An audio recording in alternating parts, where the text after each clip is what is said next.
Olá, querido aluno, vamos aqui para mais uma orientação. Dessa vez vamos falar sobre a avaliação 3. Lembrando que a avaliação 3 é a primeira prova do segundo ano do ensino médio, hein? Então, essa daqui é a avaliação 3, que foi elaborada a partir dos conteúdos abordados no capítulo 1 e no capítulo 3, ambos da etapa 2 do livro, tá?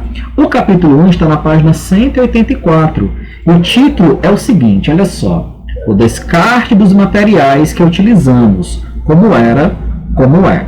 Bom, gente, é um capítulo fácil, vai falar basicamente sobre poluição, tá certo? Então o texto começa falando sobre o uso de objetos com a finalidade, né, do ser humano obter conforto e suprir necessidades, tá? Mas, gente, olha só, todos nós sabemos o que é poluição, não é? Como ela é causada, por exemplo? A poluição é causada principalmente a partir do descarte inadequado de materiais. Aqui na imagem observamos plásticos, né, garrafas, sacolas, e é muito comum a gente andar aí pelo meio ambiente e encontrar, né, gente, plástico descartado de forma indevida no meio ambiente. Isso causa poluição. Esgoto causa poluição. Então, lixo, esgoto, né, são os dois principais fatores, tá, que causam a poluição do ambiente. Tá? Não podemos também descartar a poluição do ar, causada principalmente, né, pelos gases que saem dos escapamentos dos veículos, que saem da chaminé das fábricas, tá bom, pessoal? E é com essa ideia que eu inicio esse capítulo aqui, tá? Primeiramente descrevendo para vocês o que é um ambiente poluído, tá bom?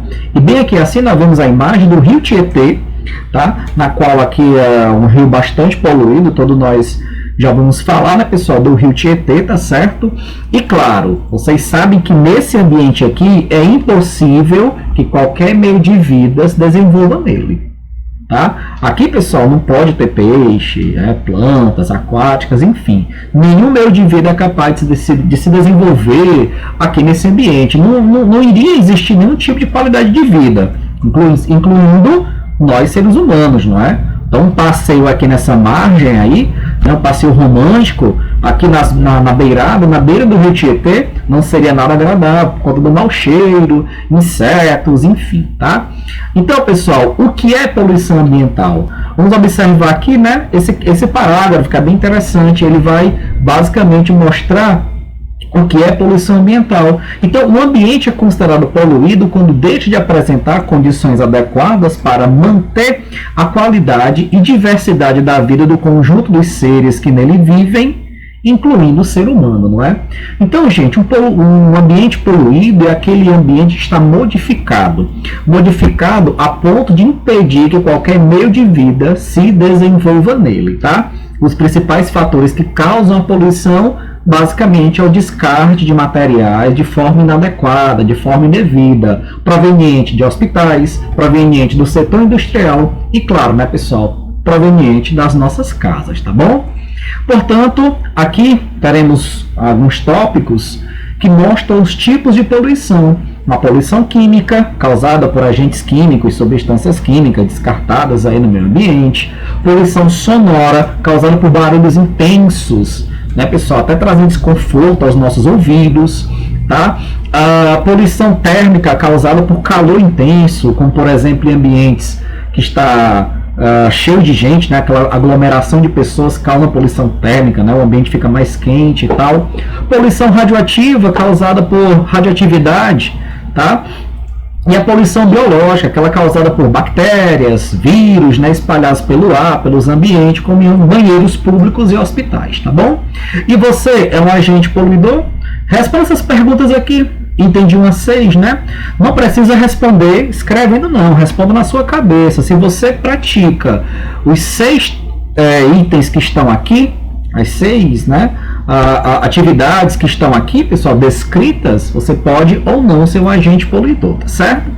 Mas fica para você realizar essa atividade aí só na sua cabeça, só uma reflexão, tá certo? O mais importante vem agora, pessoal. Vamos falar sobre a poluição do ar. O ar é constituído basicamente por 2 gases. Basicamente, não é somente esses gases não, tá? Então, quais são eles? O gás nitrogênio e o gás oxigênio. O nosso ar atmosférico contém 78% em volume de gás nitrogênio e 21% de gás oxigênio, né? Somando 78 com 21, dá 99%. Então sobra aí 1% de outros gases, como gás carbônico, vapor de água, né? Enfim, os dois principais são nitrogênio e oxigênio, tá certo, pessoal? E nessa tabela aqui você vai encontrar os principais poluentes do ar. Tá bom? Não precisa classificar em primário ou secundário não, certo? Basta você compreender que nessa primeira tabela todos os poluentes são oriundos da queima de combustíveis fósseis. Ei, lembre, combustível fóssil, tá? São derivados do petróleo e do carvão mineral, tá certo? Entretanto, gente, os que estão aqui são obtidos principalmente a partir da queima desses combustíveis derivados do petróleo, que são fósseis, tá? Lembrando que, nesse caso, entra a gasolina, o diesel, o gás de cozinha, e o que muita gente não sabe, álcool não é combustível fóssil. Na verdade, álcool é um biocombustível, tá bom, gente? Então não vá confundir, não. Então esses gases que eu vou falar agora, eles vêm da queima da gasolina, do diesel, né, do gás de cozinha, enfim, ok? Por exemplo aqui, pessoal, monóxido de carbono, olha a fórmula dele, CO. Ele é um gás que impede o transporte de oxigênio pelo sangue, é um gás venenoso. Sabe o filme de terror, quando o assassino prende a vítima numa garagem, deixa o carro ligado, a vítima tosse e acaba morrendo? Pois é, foi esse gás que ela inalou. Na verdade, pessoal, todo motor de carro emite monóxido de carbono no escapamento, tá certo? Então não é interessante ficar cheirando aquela fumaça, né, que sai da descarga não, hein? Cuidado, tá? É um gás venenoso. Se liga, né, com a hemoglobina do sangue, impede que ela transporte o oxigênio, né? A pessoa morre asfixiada, tá bom? Já o dióxido de carbono, um primo aí, né? No primeiro grau do monóxido de carbono, aqui é monóxido, um oxigênio, e aqui é dióxido, né, que são 2 oxigênios, está na fórmula. No caso, esse aqui é o conhecido gás carbônico. Ele está associado, gente, a mudanças climáticas. Por exemplo, olha só, já ouviram falar de efeito estufa? Pois é, esse é um gás associado ao efeito estufa, mas o efeito estufa não é um problema ambiental. Na verdade, o efeito estufa é uma solução. Se não fosse o efeito estufa, estaríamos congelados agora. Então, pessoal, quero falar para vocês que o excesso desse gás na atmosfera está intensificando o efeito estufa. Aí é que está o problema. A intensificação desse efeito gera o chamado aquecimento global. O aquecimento global tem várias consequências, né? Como, por exemplo, o aumento aí da intensidade das tempestades, o aumento do volume dos oceanos, enfim, além de ficar mais quente, né, o planeta. A pessoa sobra mais quente do que já é? Não dá, né? Então esse gás está associado a essas mudanças climáticas. Já o dióxido de enxofre é um gás, pessoal, produzido principalmente na queima do diesel e também ele é emitido em erupções vulcânicas e lançado no ar por indústrias, tá? Ele está associado à formação da chuva ácida. Olha só, pessoal, esse gás, que é o SO2, se transforma em SO3 na atmosfera. E quando chove, o SO3 se transforma em H2SO4. Essa fórmula bem aqui que eu estou marcando, tá, pessoal? O H2SO4 é o ácido sulfúrico. Então, o que vai chover na sua cabeça aí é ácido sulfúrico, né? Em regiões que tem grande quantidade de SO2 na atmosfera, tá? Não é nada bom, porque a chuva ácida, além de deteriorar monumentos de mármore, né, antigos e tal, também acidifica solo, tá, pessoal? As águas, e não é nada bom para esses ambientes, tá certo?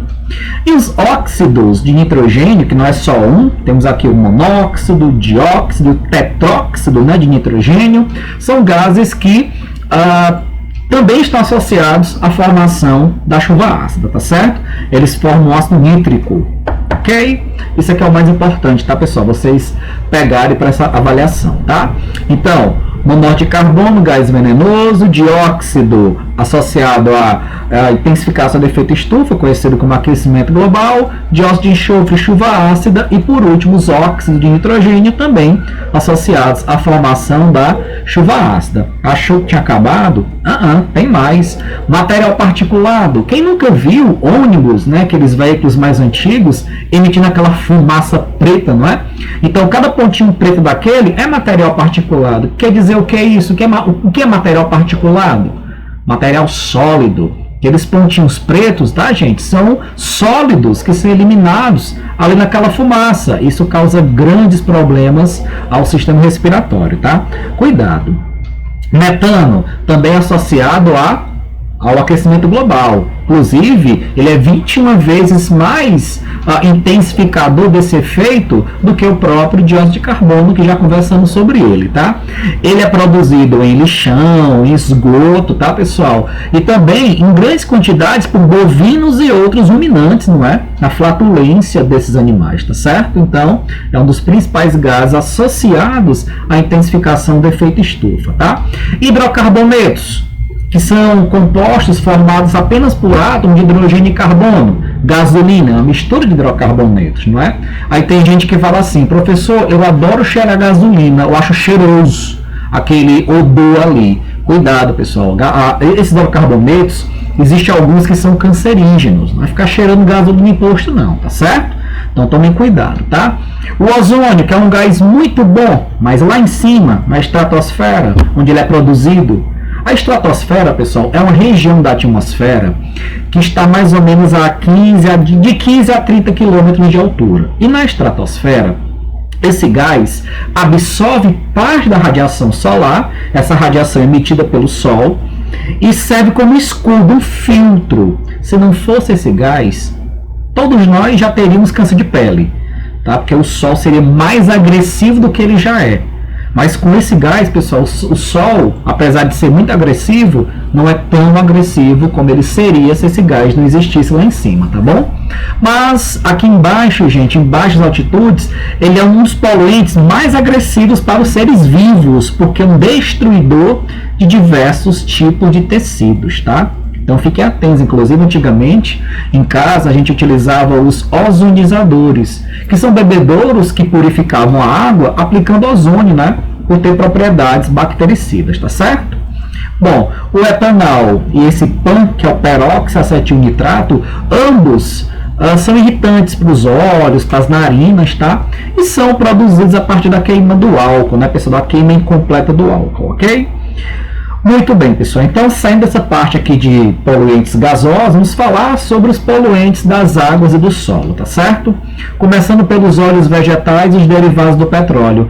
Pessoal, vocês ouviram falar, viram, leram, né, assistiram nos canais de comunicação que recentemente o litoral do Ceará foi acometido por uma série de aparições ali de manchas de óleo que causou muitas mortes de animais, né, até golfinho, peixes, enfim, não é?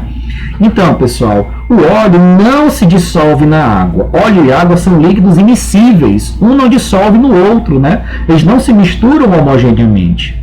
Logo, como essas manchas, pode ver aqui nesse desenho, né, como essas manchas se espalham bastante, quem vai sofrer muito com isso é a vida aquática, tá certo? Olha só, fertilizantes e pesticidas. Os fertilizantes, pessoal, utilizados na agricultura também acabam causando um problema ambiental conhecido como eutrofização. Porque quando o agricultor prepara o solo, joga ali o fertilizante, aí chove, todo esse fertilizante é levado pela chuva até as águas elas ficam cobertas com as folhas, tá, pessoal? Surge ali uma população, né, umas folhas que acabam impedindo a entrada de luz solar. Sem luz solar, os vegetais aquáticos que ficam lá no fundo, gente, não conseguem realizar fotossíntese. E como eles não conseguem realizar fotossíntese, a água fica sem oxigênio, vai perdendo o oxigênio remanescente porque os peixes estão ali consumindo, não é? Consequentemente, com as plantas não realizando mais fotossíntese, porque não chega sol até elas, a água perde todo o seu oxigênio e a vida aquática, né, acaba morrendo, tá certo, gente? Pesticidas na água não temos o que discutir, né, pessoal? Porque é veneno, pesticida é veneno, substância é venenosa, utilizada no combate às pragas e, consequentemente, sair no solo e nas águas não vai ser nada bom, né? E os metais pesados? O que são metais pesados? Pessoal, metal pesado, por definição, é todo metal que tem densidade superior a 5 gramas por centímetros cúbicos, tá? Bom, gente, é muito comum encontrar metal pesado em pilhas e baterias. Por isso que não podemos descartar pilhas e baterias no lixo comum. Por quê? Porque a gente vai permitir que os metais pesados e tóxicos, tá, gente, sejam descartados aí no meio ambiente.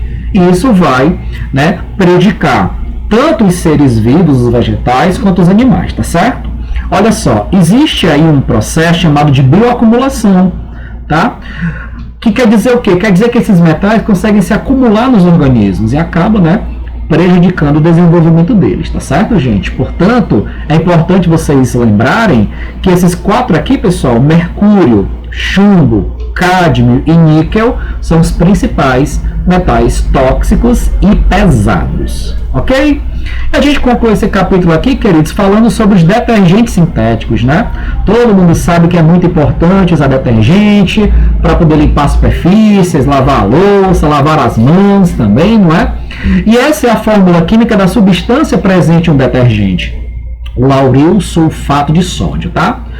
Já ouviu falar no coronavírus? Por que lavar as mãos é tão importante? Porque em volta desse vírus existe uma camada gordurosa, tá, pessoal? E o detergente consegue dissolver, né, arrancar essa camada gordurosa e assim eliminando o vírus, tá, gente? Portanto, é muito importante, né, a gente ter esse hábito, tá sempre lavando as mãos, lavando nossos objetos, para evitar essas contaminações, tá? Mas o detergente tem uma parte aqui na molécula dele que é interessante, ó. Vocês estão vendo essas cargas mais e menos aqui? Pois é, essa parte aqui é chamada de cabeça polar. Polar vem de polarizada, ou seja, existem as cargas, não é? E o restante, pessoal, é a chamada cauda não polarizada ou simplesmente cauda apolar. Pois é, por conta dessa particularidade aí da molécula do detergente aí, uma substância chamada de lauril sulfato de sódio, tá, pessoal? Que permite com que o detergente se misture muito bem com gordura e com água. Olha só esse desenho bem aqui para você entender melhor. Isso é uma superfície cheia de gordura. Acrescenta água, a gordura nem se mexe, fica lá no cantinho dela. Quando a gente joga o detergente, pessoal, nós temos o que? A cabeça polar, representada pela bolinha roxa e rosa, enfim. E essa linha verde, no caso, é a cauda, né? Então você nota, pessoal, que a cabeça fica sempre voltada para a água, enquanto que a cauda, né, fica arrancando a gordura, tá? Então você tem aqui, ó, a cauda sempre voltada para a gordura e a cabeça sempre voltada para a água. É assim que o detergente limpa, tá, pessoal? Por conta dessa característica que a molécula apresenta, tá certo? Eu vou concluir essa orientação através aqui de uma questão, a questão do Enem, que ocorreu em 2011, que fala o seguinte: um dos processos usados no tratamento do lixo é a incineração, que apresenta vantagens e desvantagens. Em São Paulo, por exemplo, o lixo é queimado a altas temperaturas e parte da energia liberada é transformada em energia elétrica. No entanto, a incineração provoca a emissão de poluentes na atmosfera. Uma forma de minimizar a desvantagem da incineração, destacada no texto, é... Olha só que interessante, pessoal. Nós temos aí uma técnica que é queimar. Incinerar é queimar, pessoal, a altas temperaturas, o lixo. Bom, vantagem qual é? A energia liberada pela queima pode ser transformada em energia elétrica. Show! A desvantagem, a queima libera poluentes. Então você vai procurar aqui uma alternativa, tá? Que vise a minimização dessa desvantagem, ok? Então, o que visa aí a redução dessa desvantagem? O que é? Será que aumentar o volume de lixo incinerado seria uma forma de diminuir essa desvantagem? Não, porque quanto mais lixo queimado, mais poluente. Não pode ser a letra A. Letra B, fomentar, ou seja, incentivar o uso de filtros nas chaminés dos incineradores para diminuir a poluição do ar. Verdadeiro, pessoal. Olha só, a resposta correta aqui vai ser o item B, tá certo? Ok, pessoal, continuando aqui a nossa orientação da prova 3, vamos agora falar sobre aqui o conteúdo do capítulo 3, página 205 do nosso livro, hein? Etapa 2, lembrando, mais uma vez, que essa avaliação é a primeira do segundo ano, tá? A gente não costuma utilizar esse tipo de denominação das provas, não. A gente fala na sequência, prova 1, prova 2, prova 3, prova 4, prova 5, 6 e 7. Sendo a prova 3 e 4, as avaliações 3 e 4, tá? Do segundo ano, beleza? Então, gente, o capítulo 3 tem o seguinte título: O futuro dos materiais que utilizamos. Perspectivas de mudanças. Bom, aqui ele começa, tá, com um texto bem interessante, falando sobre mudanças culturais e econômicas que ocorreram após a Segunda Guerra Mundial. Ocorreram em países ocidentais, como o nosso, o Brasil, e que essas mudanças foram influenciadas pelo consumo desenfreado de produtos que requerem na sua produção matéria-prima, gente, recursos de energia. É justamente sobre isso que o capítulo vai falar. Recursos energéticos e matéria-prima, tá? Como recursos minerais, por exemplo. Ok, queridos? Portanto, aqui mostra mais um pouquinho, né, sobre essa demanda crescente, tá? De matérias-primas para a produção dos mais diversos produtos. E mostra também aqui nessa primeira parte, queridos, uma imagem, tá, que retrata a primeira crise do petróleo, que ocorreu lá na década de 70, tá? Mas por que será que o petróleo entrou em crise? Que crise do petróleo é essa? Por que o preço do produto subiu demais nessa época? O que aconteceu? Né? Demanda. Ou seja, pessoal, quanto mais a gente precisa desse recurso, mais caro ele tende a ficar. Entenderam? Portanto, vamos falar sobre recursos de energia, né, energéticos, como o petróleo, e recursos minerais, como os metais, tá bom? Vamos lá, dando continuidade, né? Aqui fala mais um pouquinho sobre as fontes de energia que são utilizadas no Brasil: petróleo, gás natural e derivados, tá, gente? Hidráulica, né, para produzir energia elétrica, lenha, carvão vegetal, obtido a partir da queima da madeira, enfim. Então são recursos energéticos, tá? Mas o capítulo ele foca em apenas um. Qual é? O petróleo, ok? Portanto, queridos, olha só, tá? Uma imagem que mostra aqui um frasco. Esse frasco é chamado de balão volumétrico, contendo uma quantidade de petróleo, tá certo? Petróleo é isso mesmo, gente. Esse material oleoso, escuro, líquido, viscoso, extraído, tá? Aqui no Brasil, por exemplo, é encontrado principalmente abaixo do fundo do mar. Gente, abaixo do fundo do mar, esse petróleo é encontrado impregnado em rochas. Daí o nome petróleo, quer dizer o quê? Óleo de pedra. Mas isso aqui não é pedra mesmo não, tá? Na verdade, pessoal, o petróleo foi se formando, né, durante muito, mas muito tempo, são milhões de anos, tá? Para a produção do petróleo ocorrer. Isso aqui nada mais é do que matéria orgânica, tá, pessoal? Restos de animais, vegetais que foram soterrados e durante milhões de anos essa matéria orgânica foi transformada em petróleo, ok? E o petróleo é esse líquido aí, pessoal, oleoso que você está vendo aqui na imagem, é uma mistura, na verdade, uma mistura de compostos denominados de hidrocarbonetos, ok, pessoal? Observem bem essa nota que eu coloquei aqui ao lado, né? Que o petróleo é uma mistura complexa de compostos orgânicos com predominância de hidrocarbonetos. Mas, Alan, o que são hidrocarbonetos? Hidrocarbonetos são compostos orgânicos formados exclusivamente por átomos de hidrogênio e carbono, tá, pessoal? Então, esses compostos estão aqui, né? Juntos formando esse material que conhecemos como petróleo, tá? Então, queridos, olha só, o petróleo, ele depois que é extraído ali da fonte, ele é levado para uma refinaria e lá ele passa por um processo denominado destilação fracionada. Na destilação fracionada, gente, o petróleo é dividido em frações, tá? Veja aqui comigo, por favor, essa segunda nota, que diz o seguinte, ó, cada fração do petróleo, como a gasolina, por exemplo, ainda é uma mistura de hidrocarbonetos. Então, a destilação fracionada consiste em pegar o petróleo e dividi-lo em frações. Cada fração ainda é uma mistura de hidrocarbonetos, tá bom? Quais são as frações do petróleo? Vamos lá. As frações mais conhecidas são o gás de cozinha, gasolina, querosene, óleo diesel, óleo lubrificante, né, gente? E os resíduos, como asfalto, por exemplo, utilizado na pavimentação de estradas. Tem até uma tabela que mostra melhor essas frações, tá, pessoal? Quero mostrar para vocês daqui a pouco, tá bom? Mas por enquanto só quero explicar um pouco melhor como funciona esse processo de destilação fracionada, tá? Preste bem atenção aqui nessa parte marcada de amarelo. Ok, pessoal? Aqui diz, ó, os vapores aquecidos sobem por uma torre, conhecida como torre de fracionamento, na qual vão se condensando em diferentes estágios, dando origem às frações do petróleo, né? Aqui estão alguns exemplos que eu até já mencionei. Então, pessoal, primeiro, né, o óleo em si, ele é aquecido a uma temperatura bem elevada. Desse aquecimento, ocorre o processo de vaporização. Ele líquido, né, se torna um vapor. Ok, pessoal? E nessa torre de fracionamento ocorrem o quê? Condensações, processos de condensação. Cada processo de condensação pega esse vapor aí do petróleo e torna líquido novamente. Tá certo, gente? E isso, em diversos níveis e estágios, vai separando o petróleo em frações, tá? Observem bem a imagem, pessoal, desse processo, né? A destilação fracionada. Vamos lá.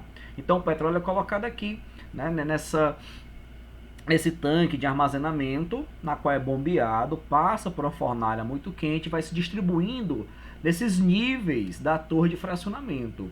A parte superior da torre, né, separa as frações mais leves, como o gás, que é o gás de cozinha, né, tá aqui os principais usos, combustível doméstico, industrial, enfim.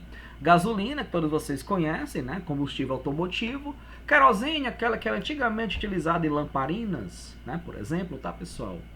E as frações mais pesadas são separadas aqui, na parte inferior da torre de fracionamento, como o óleo combustível, né? O exemplo disso é o diesel, óleo lubrificante, que é aquele óleo de motor, né, que se coloca nos motores para poder lubrificar as peças, e resíduo, né, como asfalto e piche, utilizado na pavimentação de estradas, tá? Então as três primeiras são as frações mais leves e as três últimas são as frações mais pesadas. E o peso da fração a gente pode perceber pelo número de átomos de carbono que os hidrocarbonetos aqui apresentam, né? Quanto maior esse número, mais pesada tende a ser a fração, ok? Então é isso, gente. Informação interessante aí sobre o petróleo, tá certo? E agora vamos falar sobre recursos minerais, né? Me lembra até, pessoal, aqui uma tragédia que ocorreu lá em Brumadinho, né? Vocês estão lembrados? Tá? Essa tragédia, pessoal, ali naquela região existe muita exploração de minério de ferro, ok? E aí os resíduos dessa exploração são colocados ali, né? Naquelas barreiras lá, inclusive uma delas infelizmente rompeu e consequentemente causou toda aquela tragédia, tá? Enfim, pessoal, os materiais que utilizamos no nosso dia a dia são, né, materiais metálicos, né? Além do ferro lá de Brumadinho, também tem cobre, alumínio, tá, pessoal? Então da terra dá para se extrair muita coisa, inclusive fosfatos para a produção de fertilizantes, né? Matéria-prima para a produção de cimento, enfim, não é? Infelizmente a mineração, lembra de Brumadinho, lembra, ó, tá? Causa grandes alterações ambientais, não é? Mas infelizmente são recursos que são necessários, nós precisamos, né? E até então é o que temos, tá? Quem sabe futuramente, né, gente, surja aí novos materiais capazes de substituir esses metais, consequentemente, talvez a mineração, né, encerre, não sei, é uma coisa para o futuro. Mas continuando, pessoal, por que os metais são tão importantes? Tá? Se você olhar aí ao seu redor, na sua casa, as chaves, as moedas, os relógios, tá? Utensílio de cozinha, faca, garfo, né? Colher, as panelas, são todas feitas de metais. Né? Na cozinha tem muito alumínio, por exemplo, né, gente? Tá? Aquelas ferramentas de oficina são todas feitas de ferro, né? Dentre outros metais. Enfim, mas por que será que os metais, por que será que os metais eles são tão importantes? Olha só. Primeiramente, pessoal, vamos destacar que o metal tem um brilho muito bonito, né? Todo mundo sabe disso. Lembra aí, pensa no brilho do ouro, como é bonito, não é? Mas, além do brilho metálico, pessoal, os metais apresentam maleabilidade. O que é a maleabilidade? O que é? É a capacidade que os metais têm de serem transformados em chapas e lâminas. Tá? Eu poder dividir um metal formando fatias, isso é maleabilidade. Ductibilidade é uma propriedade que os metais têm de serem transformados em fios. Hoje em dia a gente usa fios de cobre, não é? Então o cobre apresenta uma boa ductibilidade. E também os metais são ótimos condutores de eletricidade. Por isso que fios, né, são feitos aí de cobre, tá bom? Porque o cobre também é um ótimo condutor, tá? E por que será que os metais apresentam essas propriedades, não é? Olha só o que eu marquei bem aqui, pessoal. Por conta da forma na qual os átomos se arranjam, se organizam. E essa forma aí, a maneira que os átomos se ligam, se unem, é chamada de ligação metálica, tá certo? Olha só que a nota ao lado, dizendo que a ligação metálica nada mais é do que a união entre metais, né? Um metal mais outro metal, tá certo? Bom, mais abaixo aqui você vai observar uma imagem, pessoal, que mostra essa diversidade de características interessantes que os metais apresentam, tá? E aqui, pessoal, mostra que isso é culpa desse arranjo, né? Dessa forma que os átomos se organizam, né? E esse arranjo dos átomos, como fala esse trecho bem aqui, pessoal, explica 3 propriedades dos metais: maleabilidade, ductibilidade, né, que são explicadas pelo deslizamento de camadas de átomos, né, como você pode ver na imagem ao lado, tá certo? E essa organização, pessoal, chamada de ligação metálica, que contém metais assim extremamente organizados, tá? Faz com que elétrons, isto é, partículas negativas existentes no átomo, tá? Fiquem soltos, livres, passeando aqui entre os átomos, tá certo? O movimento ordenado desses elétrons aí, gente, permite, por exemplo, a condução de corrente elétrica, né? Então, pessoal, dizemos que a estrutura metálica é um conjunto de núcleos atômicos positivos imersos em um mar de elétrons livres, tá? Então, os átomos aqui estão carregados positivamente. Os elétrons, essas partículas negativas que os átomos apresentam, ficam livres aqui, passeando, se movimentando livremente entre os átomos. É esse movimento de elétrons que permite a condução de corrente elétrica, tá? E o capítulo encerra aqui, pessoal, falando um pouco sobre o cobre, né? Um metal muito especial, tá certo? E aqui começa dizendo que o roubo de fiação de cobre é muito frequente. Eu não sei se você já ouviu falar, mas existe muito roubo de fio. Você pode se perguntar, que diabos, né? Uma pessoa que é roubando fio? É porque o cobre está ficando, ó, valioso, tá bom? Então, pessoal, aqui explica, né? Um pouco mais abaixo aqui você vai ver que o cobre é um excelente condutor elétrico e por isso amplamente empregado em fios, né? Em fios de condução de corrente elétrica, né? de eletricidade. E aqui, pessoal, diz que o consumo de cobre aumentou muito após a Segunda Guerra, em razão da grande diversidade de equipamentos elétricos que passaram a fazer parte dos nossos lares, né? No mundo inteiro. E as jazidas de cobre estão se esgotando, inclusive as nossas aqui no Brasil. E por conta disso, o cobre está ficando mais valioso, não é? Até hoje não se encontrou nenhum outro metal que substituísse o cobre como condutor elétrico em larga escala, não é? E aí, gente, daqui para frente, né? A gente torce aí para que novas fontes de energia, né, surjam, que novas matérias-primas possam surgir também, para evitar a mineração, para evitar, com a mineração, né, gente, as alterações ambientais, tá certo? E lembrem, o petróleo, por exemplo, é um recurso não renovável. Sendo assim, um dia ele pode acabar, tá bom? Um abraço a todos e até a próxima orientação.